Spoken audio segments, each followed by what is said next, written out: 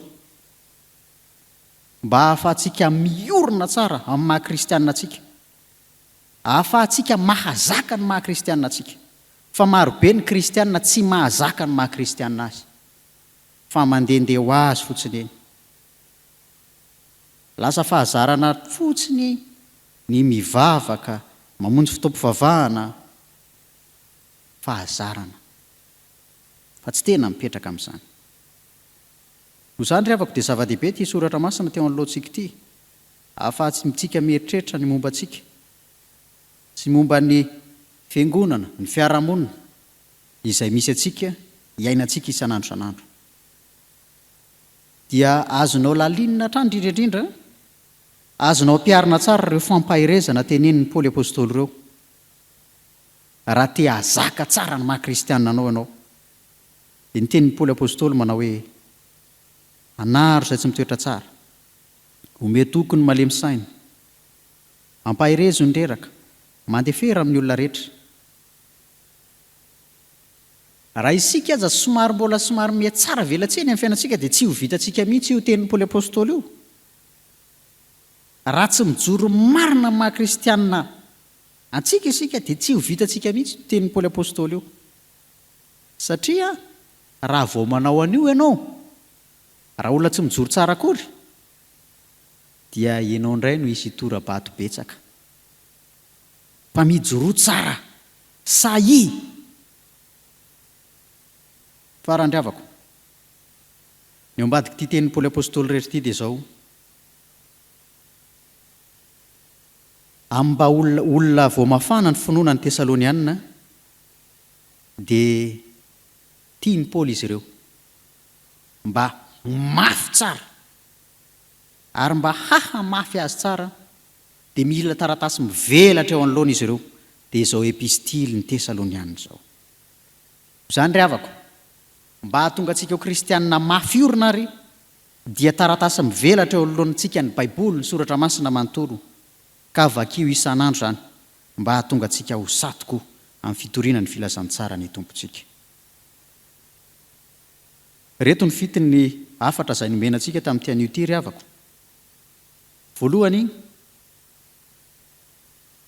eo amin'ny fiainana mahakristianina antsika dia ekeo mifandamina amin'ny mpitarika. Aza sy naresabe sy fomomononana fa tsy fitiavana ny ambadika izany. Fa ataovy mialoha hatrany ny zavatra rehetra ny fitiavana dia manaiky ho azy ao an-tsainao ianao. Faharoa, amin'ny mahakristianina antsika raha tena te hijoro amin'ny mahakristianina marina isika dia tanterao io tenin'ny Paoly apôstôly amin'ny andininy faha-efatra ambin'ny folo indrindrindra eo amin'ny andininy faha-dimy ambin'ny folo io mba hahafahantsika miorina tsara fa tsy toy ny olona sasany izay miongotra fotsiny dia maniry iry indray, miongotra dia maniry, miongotra dia maniry. Noho izany dia mivezivezy fotsiny ny fanompoana fa tsy tena miorina tsara. Ary mba hitombonao amin'ny fahatsarana dia karoa izay tsara eny amin'ny hafa. Karoa izay tsara eny amin'ny hafa ny mindiny 10 fa izany no ahafahanao mifandray aminy. Fa raha vao ny ratsy eny aminy no tadiavinao sy karoanao dia vao may izany mampifanalavitra sy mampisaraka. Dia ahery indray tsika ry havako amin'ity anio ity eo amin'ny fiaitrantsika ny fiainantsika manokana, ny fiainantsika any amin'ny asantsika any, eo amin'ny fifanampiana eo amin'ny tokantrano, eo amin'ny asa fanompoana maro samihafa, dia aheritsika amin'izany rehetra izany. Izany teny rehetra izany dia ahasoa ny tenantsika sy ny fanahintsika ho an'Andriamanitra kosa ny voninahitra. Amen. Ndeha hivavaka isika ry havako. Andriamanitra misaotra anao zahay fanomenao ny teninao indray tamin'ity androany ity. Teny milaza aminay fa tokony hahafana amin'ny fanompoana mandrakariva zahay, fa tsy hangatsika. Ary izany indrindra no nanomezanao izany teny izany ho anay. Ary eo amin'izany hafanampo amin'ny fanompoana izany dia mila manaiky ny mpitarika izahay amin'ny fiangonana izay olona nofidinao irahanao hitarika ny vahoakanao Andriamanitra, ka tsy hitsikera be fatany na anenjika, fa kosa hitondram-bavaka azy ireny mandrakariva, mba hahafahanay mifanatona hatrany mihavana. Satria ny nahatongavanao Jesosy Kristy tetỳ an-tany dia ny hampihavana anay samyizay sy hampihavana anay aminao Andriamanitra. Ny Tompon'Andriamanitra eo indraindray tokoa ny olona dia ny ratsy no tazana voalohany sy tazany ny olona voalohany eny aminy, fa tsy mba toanao Jesosy Kristy ilay nijery anay amin'ny mahendrika Andriamanitra anay. Ary izany koa no irianay ho ao aminay, irianao Andriamanitra ho ao aminay mba hahita ny tsara mandrakariva eny amin'ny namanay sy eny amin'ny hafa izahay. Eny, na dia heverinay fa olona toa-panota matevin-koditra aza dia tsy izany no jerenay, fa mahendrika ao Andriamanitra azy, ny tsara ao anatiny. Fa izany dia ivelany ihany, ka mety ho afaka sy hiala rehefa anao Jesosy Kristy no miasa ao aminy. Ary izay dia fitaovana ampiasainao hanovy ireny olona maro samihafa ireny. Ny Tompon'Andriamanitra eo, vavaka indray izahay ankehitriny ho amin'ny fiainanay manokana, ny fiainan'ny tsiraray, ny fiainan'ny ankohonana, ny tokantrano, eo amin'ny asa izay tsy maintsy tanterana indray amin'ity anio ity, dia ombanay ianao, hitanay ianao, hiaro anay ianao, ary hitsaronay am-bavaka manokana eto ihany koa. Ny synodina lehibe izay mbola ao anatiny ankehitriny amin'ny fiomanana amin'ny fifidianana izay ho filohan'ny FJKM. Maro ny resaka mety mandeha ny amin'ny fiangonana sy ny amin'izany fivoriana izany, fa mba olona hahajoro tsara amin'ny maha-kristianina anay zahay, fa tsy ho kristianina mora miosongozona sy mora miongotra ka hifindra etsy sy eroa. Noho izany dia hitondram-bavaka izany fotoana lehibe izany hatrany izay naiza misy anay. Hitondram-bavaka hatrany koa izay ny ray aman-dreny mpitandrina eto amin'ny fiangonana izay mbola ao anatin'ny fialan-tsasatra ankehitriny. Izy mianakavy, ianao Andriamanitra ane hiaro sy hitantana azy ireny hatrany amin'ny fiomanana ao amin'ny asanao indray eto amin'ny fiangonana. Izay rehetra tsy voatononay Tompo tamin'ity anio ity nefa fantatrao fa mahasoa anay dia tanterao amin'ny fiainanay izany. Mivavaka kosa ao atambatra amin'ilay vavaka tsara indrindra nampianarinao ny mpianatra fa izay manao hoe: Rainay izay ny an-danitra, ao masina anie ny naranao, tonga anie ny fanjakanao, atao anie ny sitraponao dia tantaky ny danitra. Omeo anao izay nasaza ao anay ary mamelona anay tahaka izay meziko taminay. Ary aza mitondra anay amin'ny fakapanahy, manafanay amin'ny ratsy, ho anao ny fanjakana sy ny hery ary ny voninahitra mandrakizay. Amen. Raisa amin'ny finoana sy ny fanantenana ry havako ny tsodrano tononona amin'ny anaran'i Jesosy Kristy Tompontsika manao hoe: Ary Andriamanitra ny fiadanana anie hamasina anareo samy ho tanteraka, ka aoka harovana avokoa ny fanahinareo sy nainareo ary ny tenanareo ho tanteraka ka tsy hanatsiny amin'ny fiavian'i Jesosy Kristy Tompontsika. Mahatoky izay miantso anareo sady izy ihany no ahefy izany. amena. Petraka isika ianareo avako ivavaka mangina isika.